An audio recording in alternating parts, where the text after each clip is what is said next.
বকেয়া মহার্ঘ ভাতা মামলায় রাজ্যকে টাকা মেটানোর নির্দেশ দিয়েছে সুপ্রিম কোর্ট। বৃহস্পতিবার শুনানিতে রাজ্যের শীর্ষ আদালত স্পষ্ট বলেছে, চলতি বছরের 31শে মার্চের মধ্যে বকেয়া ডিএর 25% দিতে হবে রাজ্য সরকারকে।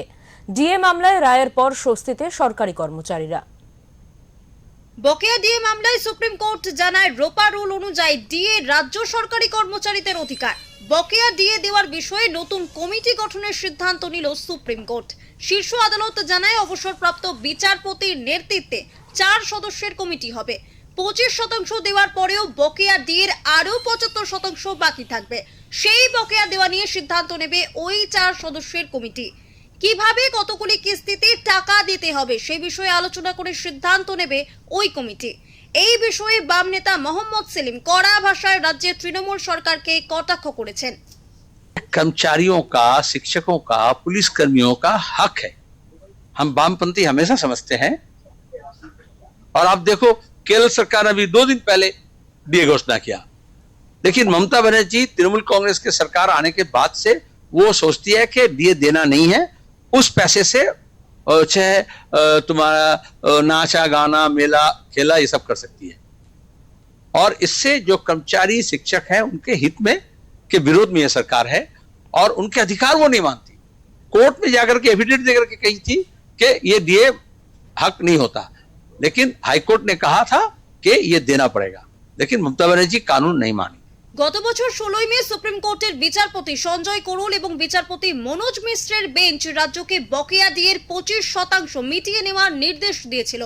সুপ্রিম কোর্ট প্রথমে জানিয়েছিল 50% দিয়ে দিতে হবে, তবে রাজ্যের তরফে আইনজীবী অভিষেক মনু সিংভি জানান, 50% বকেয়া ডিএ দেওয়া এখনই সম্ভব নয়, কিন্তু ওই সময়সীমার মধ্যে রাজ্য সরকারি কর্মচারীদের ডিএ দিতে পারেনি। 2025 সালে 4 আগস্ট থেকে 7 আগস্ট প্রতিদিনই শুনানি চলেছে বিচারপতি সঞ্জয় করোল এবং বিচারপতি প্রশান্ত কুমার মিশ্রের বেঞ্চে, তবে রায়দান স্থগিত ছিল। অবশেষে বৃহস্পতিবার পুরনো নির্দেশই বহাল রাখল শীর্ষ আদালত। বিধানসভার সামনে দাঁড়িয়ে বিরোধী দলনেতা শুভেন্দু অধিকারী সুপ্রিম কোর্টের এই রায়কে স্বাগত জানিয়েছেন।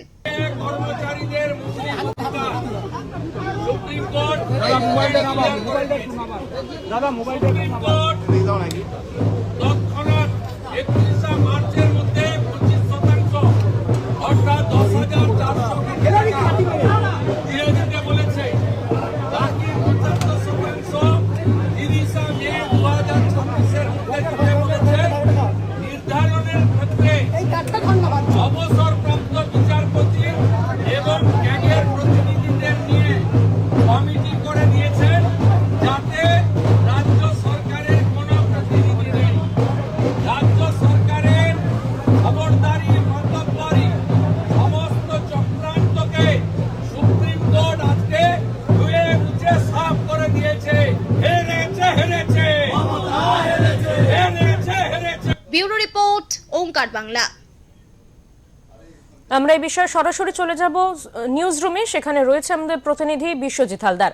বিশ্বজিৎ, তোমার কাছ থেকে প্রথমেই যে বিষয়ে জানতে চাইবো যে আজকে সুপ্রিম কোর্ট যে রায় ঘোষণা করেছেন, সেই রায়তে আন্দোলনরত যে সরকারি কর্মচারীরা ছিলেন এই রাজ্যের, তারা ঠিক কি বলছেন? একদম দেবাঞ্জলি, দেখো, প্রথম তোকে যেটা বলবো যে আজকে সুপ্রিম কোর্ট ডিএ নিয়ে বা মহার্ঘ ভাতা নিয়ে যে রায়টা দিয়েছে, সেটা কার্যত যারা সংগ্রামী যৌথ মঞ্চের যারা আন্দোলনরত বিক্ষোভরত যারা দীর্ঘদিন ধরে বসে রয়েছেন, তারা কার্যটাকে জয় হিসাবে দেখছে।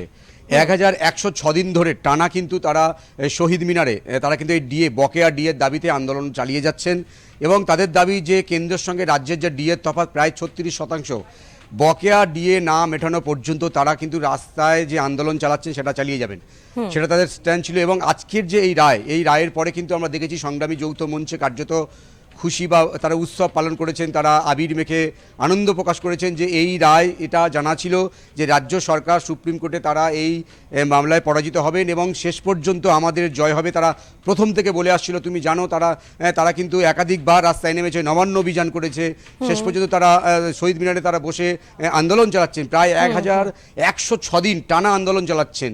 তারপরে তাদের এই রায় অবশ্যই করে তাদের কাছে খুশির এবং যেটা সংগ্রামী যৌথ মঞ্চের আহ্বায়ক যেটা ভাস্কর ঘোষ তিনি স্পষ্ট বলছেন যে এই যে রায় আসার পর যদি রাজ্য সরকারের হেলদোল না থাকে তারপরে কিন্তু তাদের যে এই যে অবস্থান বিক্ষোভ সেটা কিন্তু আবার ফের রাস্তায় নেমে আসবে, প্রয়োজন পড়লে আবার তারা নবান্ন অভিযান পর্যন্ত করতে পারে বলে এমনটা তিনি দাবি করছেন। এটা একটা বিষয় গেল। আজকে সুপ্রিম কোর্টে অ্যাকচুয়ালি কি হলো, আজকে সুপ্রিম কোর্ট যে রায়টা দিল সেখানে বলল যে 100% যে বকেয়া মহার্ঘ ভাতা রয়েছে রাজ্য সরকারের কর্মচারীদের তাদেরকে মেটাতে হবে, কারণ এই যে মহার্ঘ ভাতা সরকারি কর্মচারীদের অধিকার নাকি তাদের অধিকার নয় বা তারা পাবেন কিনা, প্রাপ্য কিনা, এটাই কিন্তু সবচেয়ে বড় প্রশ্ন উঠেছিল। কারণ রাজ্যের খোদ মুখ্যমন্ত্রী তিনি বলেছিলেন যে ডিএ ওদের সরকারি কর্মচারীদের অধিকার নয়, এটা কিন্তু বলেছিল। আজকে তারা অধিকার প্রতিষ্ঠা করতে পারলো বলে তারা মনে করছে এবং তারা বলছেন যে এটার জন্য তারা আবার আন্দোলনে নামবেন।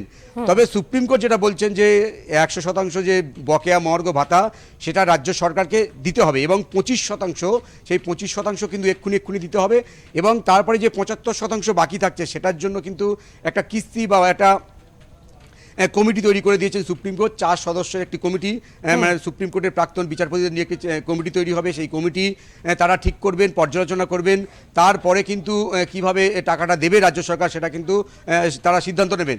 তবে এই 75% যে ডিএটা বাকি থাকবে সেটা কিস্তিতে দিতে পারবে, তবে সেটা কিন্তু 31শে মার্চের মধ্যে কিন্তু রাজ্য সরকারকে পূরণ করতে হবে, এটা সুপ্রিম কোর্টের নির্দেশ। তবে এবারে একটা যে বিষয়, আজকের কিন্তু রাজ্যে যে বাজেট ছিল, বাজেট অধিবেশন বা বাজেট ছিল, সেই বাজেটে কিন্তু আমরা দেখেছি একাধিক ভাতা যেমন বৃদ্ধি পেয়েছে, লক্ষ্মীর ভাণ্ডার থেকে যুব সাথী পাতি পেয়েছে, তারপরেও কিন্তু রাজ্য সরকারের পক্ষ থেকে কিন্তু ডিএ, এই যে ডিএর মহার্ঘ ভাতা যেটা, এটা কিন্তু 4% তারা রাজ্য সরকারের পক্ষ থেকে ঘোষণা করেছে। তাহলে রাজ্য সরকারের পক্ষ থেকে 4% ঘোষণা করা হলো, কিন্তু যারা সংগ্রামী যৌথ মঞ্চ যারা আন্দোলন করছেন তারা বলছেন 4% তারা সন্তুষ্ট হবে না, তাদের 100% চাই, কারণ সুপ্রিম কোর্ট রায় দিয়েছে, এটা তাদের অধিকার। এবারে যেটা সবচেয়ে বড় বিষয় হলো যে সুপ্রিম কোর্টের এই রায়ের পর তাহলে এই বাজেটে 4% কেন রাজ্য সরকার বরাদ্দ করলো, এই প্রশ্নটা কিন্তু উঠছে। রাজ্যের মুখ্যমন্ত্রী মমতা বন্দ্যোপাধ্যায় স্বয়ং কিন্তু এই প্রশ্নের উত্তরে তিনি বলেছেন যে যখন এই সুপ্রিম কোর্ট রায় দেয় তার আগে কিন্তু বাজেটের যে খসড়া সেটা তৈরি হয়ে গেছিল, রায়টা এখনো হাতে এসে পৌঁছায়নি। রায়টা হাতে আসার পর মুখ্য সচিবের নেতৃত্বে একটা 4 জনের কমিটি তৈরি করা হবে। এই কমিটি পর্যালোচনা করবে যে রায়টা এসেছে সুপ্রিম কোর্ট থেকে, সেই রায়টা পর্যালোচনা করা হবে। তারপরে রাজ্য সরকার সিদ্ধান্ত নেবে যে কিভাবে এই যে বকেয়াটা মেটানো হবে। তবে এবারে সবচেয়ে বড় যে বিষয়টা সামনে আসছে যে সামনে তাহলে বিধানসভা নির্বাচনের যদি নির্ঘণ্ট ঘোষণা হয়ে যায় তাহলে রাজ্য সরকারকে তাহলে বকেয়া দিয়ে দিতে হবে না। এই বিষয়টা কিন্তু মাথায় রেখে সংগ্রামী যৌথ মঞ্চ তারা কালকের থেকে তারা ফের ময়দানে বা মাঠে নেমে আন্দোলন করবে বলে তারা বদ্ধপরিকর। একদমই বিশ্বজিৎ, অনেক ধন্যবাদ তোমাকে।